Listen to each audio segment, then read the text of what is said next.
Halo teman-teman semua, kami dari kelompok 1 Ilmu Ekonomi B2019 Universitas Negeri Medan yang beranggotakan Elsa Kartika, Salsabila Putri, dan Abel Adriansi ITB.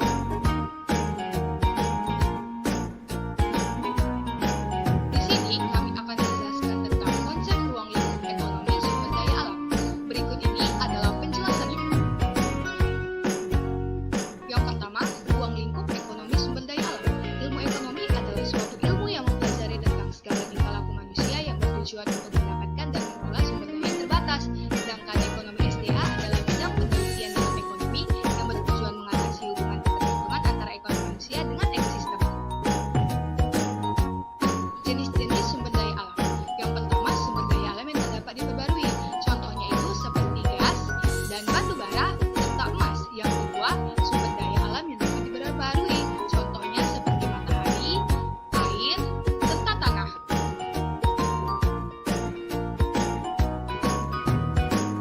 Peranan sumber daya alam dalam pembangunan ekonomi. Pembangunan ekonomi salah satu tulang ukurnya adalah jumlah output yang diproduksi oleh suatu negara.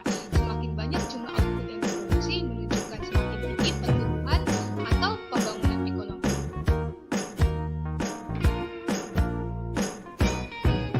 Pengelolaan sumber daya alam. Berikut ini beberapa hal yang dapat diusahakan untuk menjaga kelestarian alam.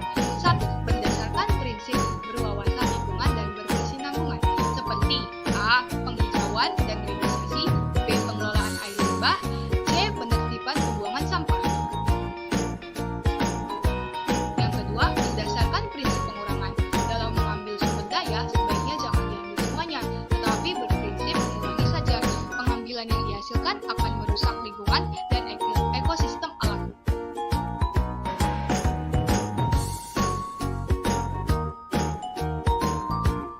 Yang ketiga, berdasarkan prinsip daur ulang.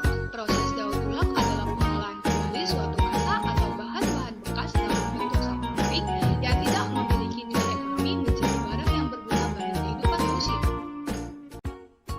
Selanjutnya, kami akan menjelaskan tentang konsep dan jenis sumber daya alam. Konsep sumber daya alam.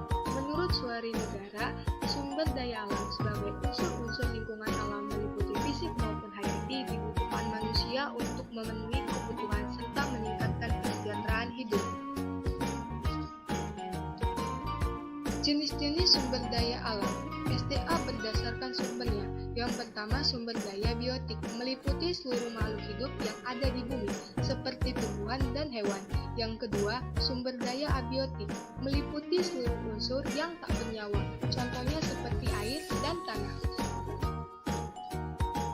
SDA berdasarkan kegunaannya. A. SDA penghasil energi adalah kekayaan alam yang menghasilkan energi untuk kebutuhan manusia. B. SDA penghasil bahan baku adalah seluruh kekayaan alam untuk menghasilkan produk atau barang yang mempunyai nilai jual. SDA berdasarkan pembentukannya. SDA materi merupakan benda mati dan didapat diperoleh secara langsung dari alam maupun proses penambangan dan pengolahan yang bermanfaat bagi kelangsungan hidup manusia. SDA energi, sumber daya yang mampu menghasilkan energi dan bisa dimanfaatkan untuk menunjang kehidupan manusia. Yang ketiga, SDA ruang, sumber daya yang keberadaannya berdasarkan waktu dan musim.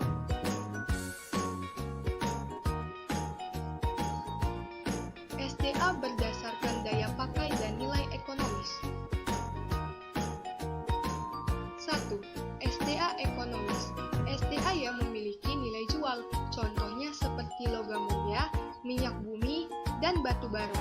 Yang kedua, SDA non-ekonomis, tidak memiliki nilai ekonomi karena diperoleh secara langsung, contohnya air dan matahari. SDA berdasarkan lokasi.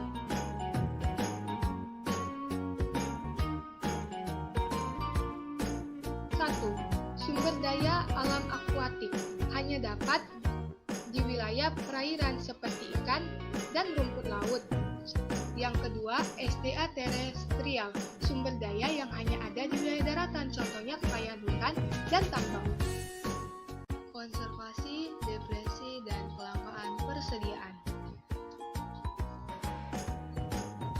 1. Konservasi. Konservasi adalah upaya memelihara atau melindungi sesuatu secara teratur untuk mencegah kerusakan atau kepunahan dengan jalan mengawinkan atau melestarikannya. Secara umum, konservasi dibagi dua, yaitu konservasi in situ dalam habitat aslinya dan ex situ di luar habitat aslinya. Macam-macam konservasi antara lain 1. Konservasi tanah, 2. Konservasi air, 3. Konservasi lingkungan, 4. Konservasi SDA, dan terakhir 5. Konservasi hutan. 2. Depresi. Depresi adalah berkurangnya atau menipisnya sumber daya alam akibat pengambilan secara besar-besaran, disebabkan oleh dua kelompok, yaitu kelompok kapasitas yang bertujuan untuk memaksimumkan laba dan kelompok miskin yang harus berusaha memenuhi kebutuhan hidupnya. Dampak dari depresi: 1. Kelangkaan flora fauna, 2. Kepunahan flora fauna, 3. Menipisnya lapisan ozon, 4. Erosi, 5. Kebakaran hutan, dan 6. Pemanasan global. 3. Kelangkaan persediaan. Persediaan SDA. SDA bisa disebut cadangan jika sudah diketahui baik dari segi jumlah yang sudah terukur dalam satu satuan seperti ton dan telah diketahui manfaatnya.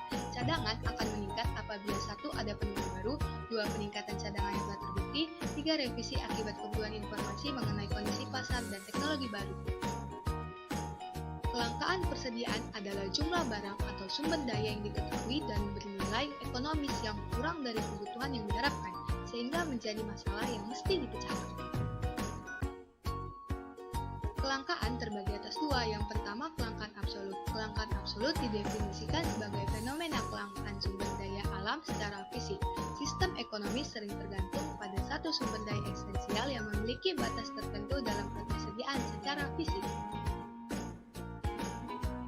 Yang kedua, kelangkaan relatif terjadi ketika suatu sumber daya masih cukup tersedia untuk memenuhi kebutuhan, tetapi distribusinya tidak merata bagi yang membutuhkan sumber daya alam tersebut.